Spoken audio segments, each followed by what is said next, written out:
ചെമ്പനീർ പൂവിൽ നമ്മുടെ ശ്രുതിയുടെ ഒരു കള്ളത്തരങ്ങൾ ആട്ടപ്പടലം എന്താ പറയുക പൊളിയുന്നു.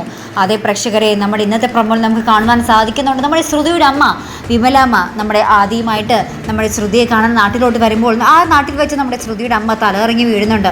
ശേഷം അത് റോഡിലൂടെ ഇങ്ങനെ രേവതിയും സച്ചിയും കൂടി ഇങ്ങനെ കടന്നു പോകുമ്പോൾ അവർ കാണുകയും അവർ ഹോസ്പിറ്റലിൽ എത്തിക്കുകയും ചെയ്യുന്ന കുറച്ച് രംഗങ്ങളാണ് നമുക്ക് ഇന്നത്തെ എപ്പിസോഡ് എന്തെങ്കിലും കാണുവാൻ സാധിച്ചത്. അതിനുശേഷം നമ്മുടെ വിമലാമ്മയെ ഹോസ്പിറ്റലിൽ കൊണ്ടുചെന്ന് കുറേ നേരമായിട്ടും ബോധമൊന്നും തെളിയുന്നില്ല കേട്ടോ. അപ്പോൾ അവർ ഇങ്ങനെ ആദ്യം എങ്ങനെ ഒറ്റയ്ക്ക് അവിടെ ആക്കി പോരും എന്നുള്ള രീതിയിൽ നമ്മുടെ ആദ്യം കൂട്ടി നമ്മുടെ തിരികെ നമ്മുടെ വീട്ടിലേക്ക് വരുന്നൊരു ദൃശ്യങ്ങളാട്ടോ, സച്ചിയുടെ വീട്ടിലേക്ക് വരുന്ന ദൃശ്യങ്ങളാട്ടോ.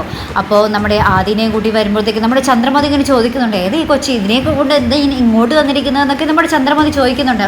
അന്നേരം അതിനുശേഷം നമ്മുടെ സച്ചി ഈ കൊച്ചിൻ്റെ മുഖമൊക്കെ കാണിച്ചിട്ട് ഇങ്ങനെ പറയുന്നുണ്ട്, ഇത് നമ്മുടെ വിമലാമ്മയുടെ മോനാണ്, ആ അമ്മ ആശുപത്രികൾ എടുക്കുക, അപ്പോൾ ഈ മോൻ ആരും കൂട്ടില്ല, അപ്പോൾ ഞങ്ങളിങ്ങോട്ട് നോക്കാൻ വേണ്ടി കൊണ്ടുവന്നതാണെന്നൊക്കെ നമ്മുടെ രേവതിയും സച്ചിയും കൂടി നമ്മുടെ ചന്ദ്രമതിയോട് പറയുന്നുണ്ട്. ഈ ഒരു സമയത്ത് നമ്മുടെ ശ്രുതി വരുമ്പോഴാണ് നമ്മുടെ ശ്രുതി നോക്കുമ്പോൾ നമ്മുടെ സച്ചിയുടെ കയ്യിൽ നമ്മുടെ ആദിമോൻ കിടന്ന് ഉറങ്ങുകയാണ്. അപ്പോൾ ആദിമോൻ എഴുന്നേൽക്കുമ്പോഴുള്ള അവസ്ഥ ഓർത്തിങ്ങനെ ഞെട്ടിത്തരിച്ച് നിൽക്കുന്നൊരു രംഗം തന്നെയാണ് പ്രേക്ഷകരെ നമുക്ക് ഇന്നത്തെ ചെമ്പനീർ പൂ പ്രമോൽ കാണുവാൻ സാധിക്കുന്നത്. ശ്രുതിയുടെ കള്ളത്തരം അടപടലം പൊളിയുന്ന രംഗങ്ങളായിരിക്കും ഇനി കാണുവാൻ പോകുന്നത്. നമ്മുടെ സച്ചിയുടെ വീട്ടിൽ നിന്നും തന്നെ പടിയിറക്കുമോ നമ്മുടെ ചന്ദ്രമതി എന്ന് തന്നെ കണ്ടു തന്നെ അറിയേണ്ടിയിരിക്കുന്നു. അപ്പോൾ നമ്മുടെ ശ്രുതി ആകപ്പാടെ അങ്കലാപ്പിൽ നിൽക്കുന്നൊരു രംഗം അതായിട്ട് നമുക്ക് ഇന്നത്തെ പ്രൊമോയ്ക്ക് ഒടുവിൽ കാണുവാൻ സാധിക്കുന്നത്. എന്തായാലും ശ്രുതി ഇനിച്ചിരി വെള്ളം കുടിക്കും അല്ലേ, എന്തായാലും വെള്ളം കുടിക്കണം തന്നെ. നമ്മുടെ സച്ചിയും രേവതിയും അത്രമാത്രം നമ്മുടെ ചന്ദ്രമതിയുടെ കൂടെ നിന്ന് അവരെ എന്താ പറയുക ദ്രോഹിക്കുന്നുണ്ട്. അപ്പോൾ എന്തായാലും നമ്മുടെ ശ്രുതിയുടെ കള്ളത്തരം പൊളിയുക തന്നെ വേണം.